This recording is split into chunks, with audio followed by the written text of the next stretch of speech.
तो क्या ये मूवी एलसीयू का पार्ट है? क्या इस मूवी में कैथी और विक्रम का कुछ कनेक्शन है? और क्या इसमें विक्रम का कैमियो है? मैं नहीं दिखाऊंगा। तो वीडियो स्टार्ट करने से पहले मैं एक इंसिडेंट बताता हूँ। मैं जिस थिएटर में मूवी देखने गया था, मेंटेनेंस के लिए मूवी 10-15 मिनट लेट स्टार्ट हुआ, तो ऑलमोस्ट 100-150 लोग सिनेमा हॉल के लॉबी में खड़े थे। जैसे ही गेट खुला, लोग लिटरली चिल्लाकर सेलिब्रेट करने लगे जैसे इंडिया वर्ल्ड कप जीत गया हो। That's the craze of Thalapathy Vijay. तो क्या ये मूवी लोगों का उस एक्सपेक्टेशंस को मीट कर पाई, और मुझे ये फिल्म देख के कैसे लगा, चलिए बात करते हैं। सबसे पहले मैं बात करूंगा थलापति विजय की एंट्री सीन, और उससे भी बढ़िया थलापति विजय के नाम का लोगो इंट्रो सीन। सच बताऊं, उस नाम का लोगो इंट्रो सीन देखने के लिए मैं फिर से मूवी देखने जा सकता हूं, वो इतना बढ़िया था। अगर हीरो एंट्री सीन्स डिजाइन करना एक आर्ट है, तो साउथ इंडियन डायरेक्टर्स उसके पिकासो है। आरआरआर में एनटीआर की एंट्री, जेलर में रजनीकांत की एंट्री, जवान में एसआरके की एंट्री, और अभी लियो में विजय की। सच में मैं रैंक नहीं कर सकता कौन सा बेटर है, सब एक से बढ़कर एक है। Lokesh, Atlee, Nelson, these directors just know how to introduce their hero. I think it's because they themselves are a huge fan of these actors. So in a way they give tribute to them with such scenes. और खासकर लियो की बात करें तो उसका entry scene इतना hyper और powerful है कि वो पूरी फिल्म का टोन सेट कर देती है, and it grabs your attention for the whole film. फिर बिना स्पॉइलर दिए मूवी के प्लॉट के बारे में बात करूं, विजय के कैरेक्टर का नाम पार्थिबन है, जो अपनी फैमिली के साथ हिमाचल प्रदेश के एक छोटा सा शहर में रहता है। वो एक वाइल्ड एनिमल रेस्क्यूअर है और उसका कैफे भी है। एक दिन रात को जब वो कैफे बंद कर रहा था, उसके कैफे में कुछ थग्स गुंडे आते हैं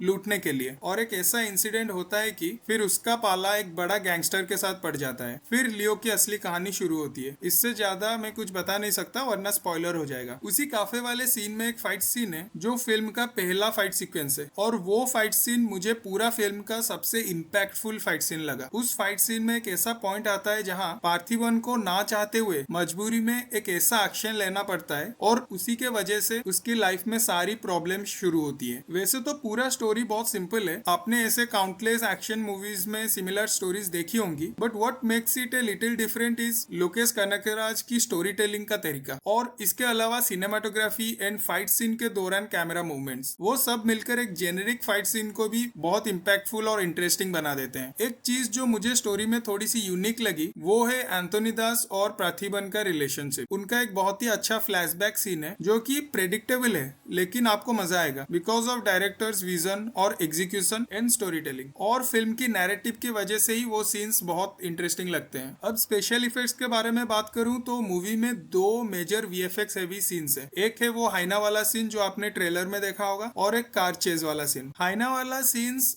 एक्चुअली बहुत इंप्रेसिव थे। वो शायद डिजिटली रेंडर्ड हाइना ही था, लेकिन कुछ सीन्स में वो पूरा रियल लगता है। अगर मुझे वीएफएक्स कंपैरिजन करना है तो आरआरआर का टाइगर से ये हाइना काफी क्लोज या थोड़ा बेटर लगता है। कार चेज वाले सीन भी ठीक ठाक है, मतलब आपको पता चल जाएगा कि ये वीएफएक्स है, लेकिन लाइटिंग और मोशन ब्लर इतना स्मार्टली यूज किया है कि आपको अच्छा लगेगा, मतलब आपका मूवी वॉचिंग एक्सपीरियंस खराब नहीं होगा। हाँ, एक कार क्रैश वाला सीन है जिसका वीएफएक्स बहुत खराब था, कुछ सेकेंड्स का वो सीन है, लेकिन मुझे लगता है वो सीन शायद उनका लीस्ट प्रायोरिटी पे होगा, इसीलिए उस पे ज्यादा ध्यान नहीं दिया, और वो सीन स्टोरी में ज्यादा कुछ ऐड भी नहीं करता। एक चीज जो मुझे अच्छी नहीं लगी वो है संजय दत्त का कैरेक्टर आर्क। उनका इंट्रो जबरदस्त है, बिल्डअप भी बढ़िया है, लेकिन एंडिंग उतना खास नहीं है। मतलब हीरो से बहुत आसानी से हार जाता है। जैसा बिल्डअप दिया गया था वैसा बराबर का टक्कर नहीं लगा। और वैसा ही अर्जुन सारजा जो हारोल्ड दास बने हैं, संजय दत्त के कैरेक्टर एंथोनी दास के भाई, उनका भी वही एंट्री जबरदस्त था। जैसे वो एक एक करके लोगों को बुचर करते हैं, पूरा डेडली, लेकिन फिर उनका बिल्डअप कुछ इतना खास नहीं रहा, और एंडिंग थोड़ा इंटरेस्टिंग था, लेकिन मेरा एक्सपेक्टेशंस कुछ ज्यादा था। मूवी में एक सीन है जहाँ संजय दत्त के कैरेक्टर एंथोनी दास कहते हैं अगर वो लियो है तो 400 लोग भी कम पड़ेंगे, और क्लाइमैक्स में ऐसा ही होता है। जॉन विक की तरह लियो एक एक करके 300-400 लोगों को मारता है, लेकिन उस सीन का एक्शन कोरियोग्राफी उतना खास नहीं लगा मुझे, मतलब वो कुछ यूनिक नहीं था, लेकिन बीजीएम की वजह से